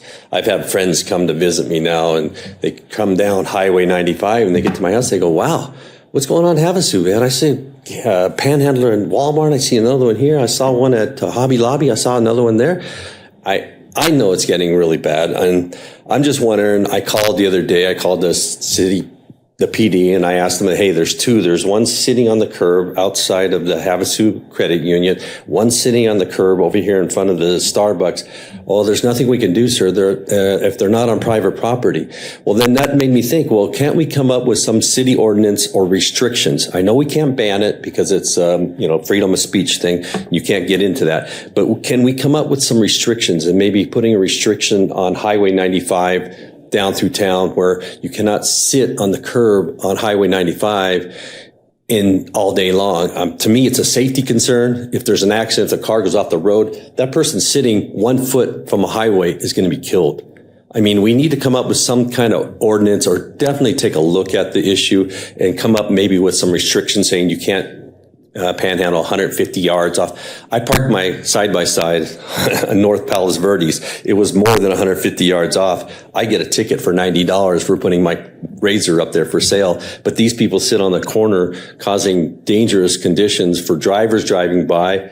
They're looking at what's going on. Why is that person sitting on the curb? They could be in an accident. To me, it's a real safety concern. And I'm just hoping that somebody in the city council can maybe start looking into it and maybe coming up with some type of restrictions we can put. Like I said, we can't ban it. It's a freedom of speech thing, but maybe other cities I've noticed, they do have restrictions. I've seen cities that put up the signs that say, give other means, don't give to panhandlers, give it to there's other ways of helping these people. And that's my concern. I just wanted city council to be aware of. Thank you. Thank you.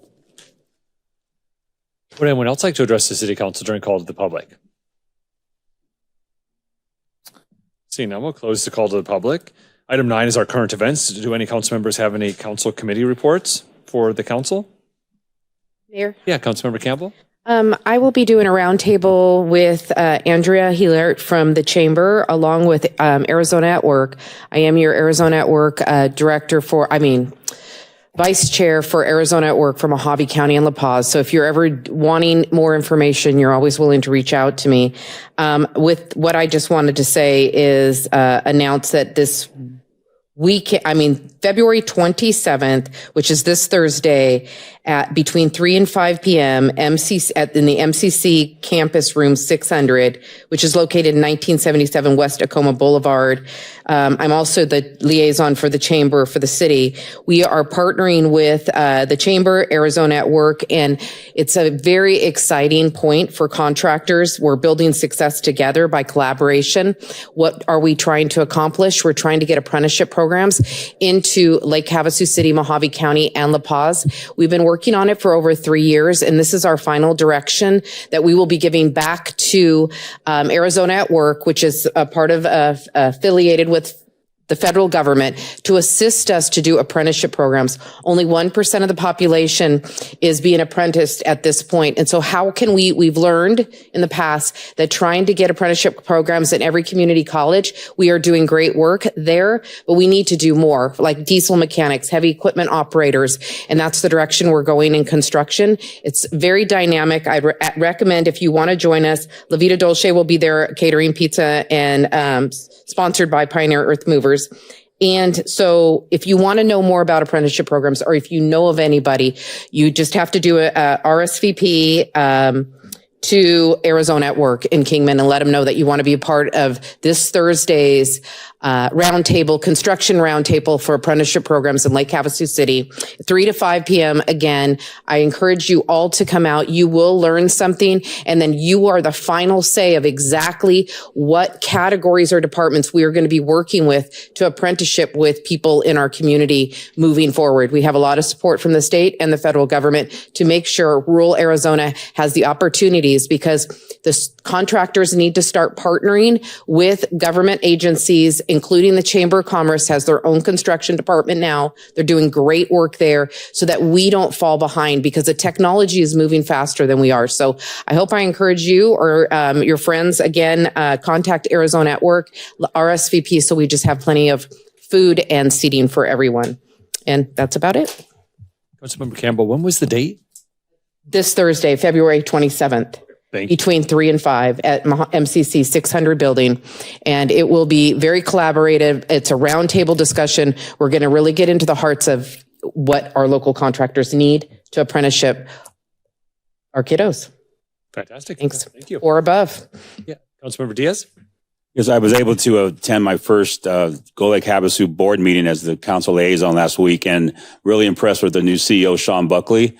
And they've revamped their website completely. So if you have a chance, go to golakehavasu.com and check it out. It's really entertaining and gets some great videos on there and so forth. And he's revamping his team, and I think we're in a good spot with his leadership.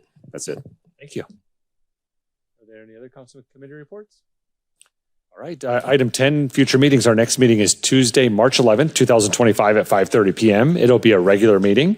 And then on Tuesday, March 25th, 2025 at 5:30 p.m., we will also have a regular meeting. Item 11, are there any future discussion items? Item 12, we are adjourned. Thank you for being here. Be kind. We'll see you next time.